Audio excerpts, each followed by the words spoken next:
रात के 11:30 बज चुके थे। निखिल रोज की तरह अपने लैपटॉप में गेम खेल रहा था। 2-4 ज़ॉम्बीज को मारे बिना निखिल को नींद नहीं आती। कमरे की सभी लाइट्स बंद थी। लैपटॉप की चलती हुई स्क्रीन से ही कमरे में थोड़ी रोशनी सी थी। यहाँ निखिल के साथ उसका रूममेट और जिगरी दोस्त देव भी था, जो सोया हुआ था। देव आज ऑफिस में रिजाइन देकर आया था। देव एक एड एजेंसी में कॉपीराइटर है। वो क्लाइंट्स के ब्रीफ पर एड लिखता है। देव को अपना काम पसंद है, लेकिन पिछले कुछ महीनों में उसके लिखे सभी एड्स या तो क्लाइंट या फिर देव की बॉस तारा ने रिजेक्ट कर दिए। देव को समझ नहीं आ रहा था कि उसके साथ हो क्या रहा है, लेकिन आज सुबह जो ऑफिस में हुआ वो भी देव की सोच और समझ से परे ही था। तारा ने देव को अपने कैबिन में बुलाया था। जब वो कैबिन में पहुंचा तो तारा ने उसे बैठने के लिए कहा। फिर करीब आकर वो धीरे से बोली, देव, मेरे सीने पर एक बोझ है जिसे आज मैं बिना किसी डर के उतार देना चाहती हूँ। तारा ने जो कहा वो देव के जरा भी पल्ले नहीं पड़ा। वो झिझकते हुए बोला, मैं कुछ समझा नहीं। जो बात है आप साफ कहिए ना। ये सुनते ही तारा ने अपने कैबिन में यहाँ वहां नजर दौड़ाई और देव के हाथ में एक कागज का टुकड़ा रख दिया। देव ने कागज का वो टुकड़ा खोल कर देखा। उस पर लिखा था, वो आवाज चाहती है कि तुम ये शहर छोड़ दो। देव को वो कागज देकर तारा ने राहत की सांस ली और अपनी कुर्सी पर आकर बैठ गई। देव ने कागज पर लिखे मैसेज को फिर से पढ़ा और तारा को हैरानी से देखते हुए बोला, ये सब क्या है? ये कौन सी आवाजें हैं जो चाहती है कि मैं शहर छोड़ दूं? इस पर तारा ने कहा, मुझे नहीं पता वो कौन है। वो कोई इंसान नहीं है, बस एक आवाज है, बस एक आवाज। तारा ने घबराते हुए कहा। तारा की बात सुनकर देव कुछ देर तक खामोश रहा, फिर अचानक ही मुस्कुराने लगा। तुम मुस्कुरा क्यों रहे हो? तारा ने हैरानी से पूछा। तभी देव ने कागज का वो टुकड़ा टेबल पर रखते हुए कहा, आप मेरे साथ प्रैंक कर रही है ना? कल मेरा जन्मदिन है, इसलिए आज आप मेरे साथ ये प्रैंक कर रही है ना? जैसे लास्ट ईयर आपने विवेक के बर्थडे पर किया था। खुद भूत बनकर उसे डरा दिया था आपने, और आज इस कागज पर ये सब लिखकर मुझे डराना चाहती है। लेकिन मैं डरने वाला नहीं हूँ। मैं बहुत स्ट्रांग हूँ। मैं किसी से नहीं डरता। देव, मैं कोई प्रैंक नहीं कर रही। I am serious. तारा ने एकदम सीरियस टोन में कहा। फिर वो आगे बोली, ये सब कुछ महीनों पहले ही शुरू हुआ था। एक सुबह मैं उठी और मुझे एक औरत की आवाज आने लगी। मैं हर वक्त उसे अपने आसपास फील कर सकती हूँ। उसी के कहने पर मैंने तुम्हारे लिखे सभी एड्स को रिजेक्ट किया। वो चाहती है कि तुम यहाँ से चले जाओ। आप कुछ भी कहेंगी और मैं मान लूंगा, देव थपक से बोला। तभी तारा ने गुस्से में कहा, तुम्हें मानना पड़ेगा। सुना तुमने? मानना पड़ेगा तुम्हें। इतना कहकर तारा ने खुद को शांत किया और फिर भर आए गले से बोली, उसने मुझे धमकी दी है देव। वो मेरी बेटी को। कहते हुए तारा की आंखों में आंसू उतर आए थे। आपने मुझे ये सब पहले क्यों नहीं बताया? देव ने पूछा। मुझे समझ नहीं आ रहा था कि ये सब तुमसे कैसे कहूँ। ये बात ही इतनी अजीब है कि कोई भी इस पर यकीन नहीं करेगा, लेकिन मैं सच कह रही हूँ देव, मेरा यकीन करो।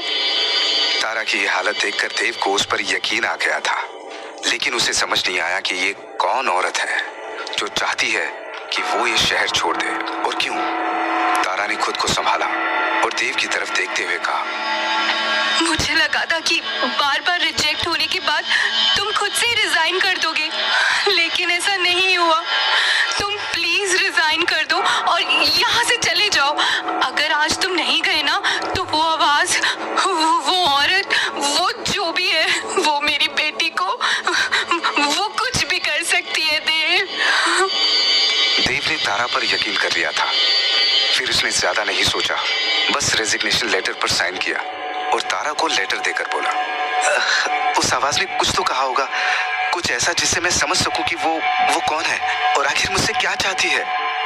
तारा ने अपने दिमाग पर जोर डाला और याद करने की कोशिश करने लगी, लेकिन उसे ऐसा कुछ भी याद नहीं आया जो देव के मतलब का हो।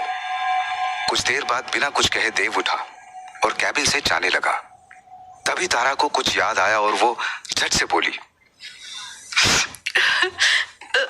देव, याद आया, उसने उसने एक बार कहा था कि तुम्हारी हवेली को तुम्हारा इंतजार है।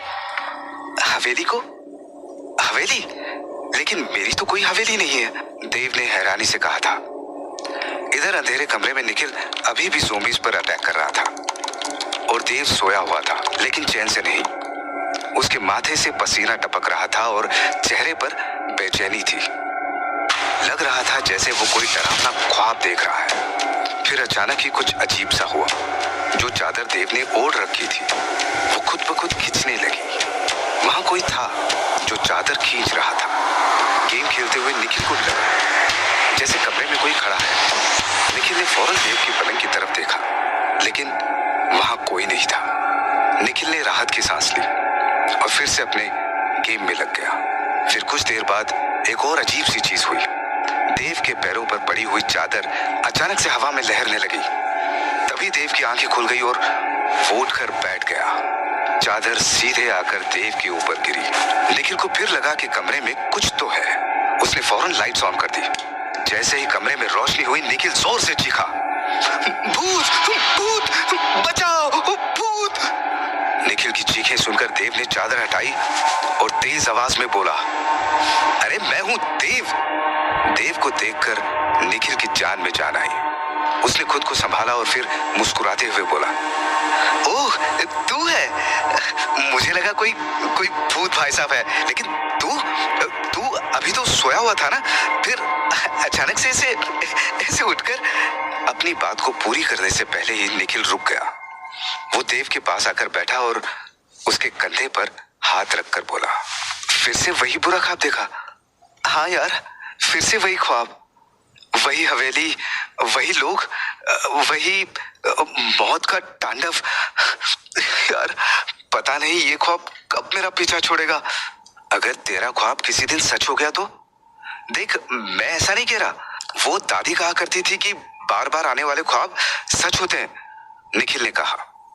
ये सुनकर देव हर बात की तरह चिढ़ते हुए बोला, ये तू बार बार ये क्यों बोलता है? मैं इन सब चीजों में नहीं मानता। ये बस एक बुरा ख्वाब है और कुछ नहीं। अच्छा ठीक है, ये बस एक बुरा ख्वाब है, लेकिन आज जो ऑफिस में हुआ, तेरी बॉस तारा ने आज तुझसे जो भी कहा उस आवाज के बारे में, उसका क्या? तारा झूठ तो नहीं बोल रही थी ना? निखिल के सवाल पर देव कुछ देर खामोश ही रहा। उसने टेबल से अपनी पानी की बोतल उठाई और पानी पीकर बोला, तारा झूठ नहीं बोल रही थी, लेकिन कोई साइकोलॉजिकल कंडीशन भी तो हो सकती है।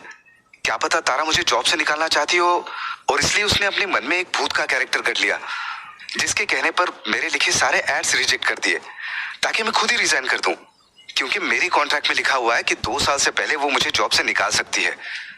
और देख मैंने आज खुद ही रिजाइन किया। तो तू कह रहा है कि तारा को साइकोलॉजिकल इशू है, पर वो हवेली वाली बात, वो उसने क्यों कही? तेरी तो कोई हवेली नहीं है, लेकिन तुझे बार बार एक हवेली का सपना जरूर आता है। तारा को तेरे इस सपने के बारे में नहीं पता, फिर उसने हवेली का जिक्र क्यों किया? देव के हाथ से पानी की बोतल लेते हुए निखिल ने पूछा। निखिल ने जो कहा वो सुनकर देव का सर ही घूम गया। उसे याद आया कि कुछ वक्त पहले ही अपने इस सपने के बारे में उसने तारा को बताया था। मतलब तारा ने आज ऑफिस में जो भी कहा वो सब झूठ था और उसने प्लान बनाकर मुझे जॉब से निकाला है, देव ने मन ही मन खुद से कहा। जब देव ने निखिल को ये बताया कि उसे भी यकीन आ गया कि तारा ने एक झूठी कहानी बनाकर देव को जॉब से निकाला है। देव दुखी भी था और उसे तारा पर गुस्सा भी आ रहा था, लेकिन कुछ ही देर में उसने खुद को समझा लिया कि जो हुआ सही हुआ। वैसे भी देव पिछले कुछ वक्त से लंबी छुट्टी पर जाने की सोच रहा था। अब वो बिना किसी परेशानी के ऐसा कर सकता था। रात के 12 बजने में अभी 10 मिनट बाकी थे। देव वापस लेट गया और निखिल से बोला, अच्छा सुन, अगर अंजलि केक लेकर आए तो मुझे जगा देना।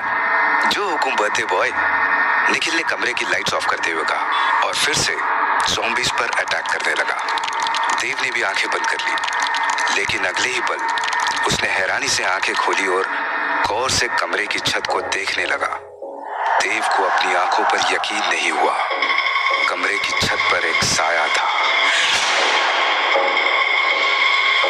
एक औरत का साया।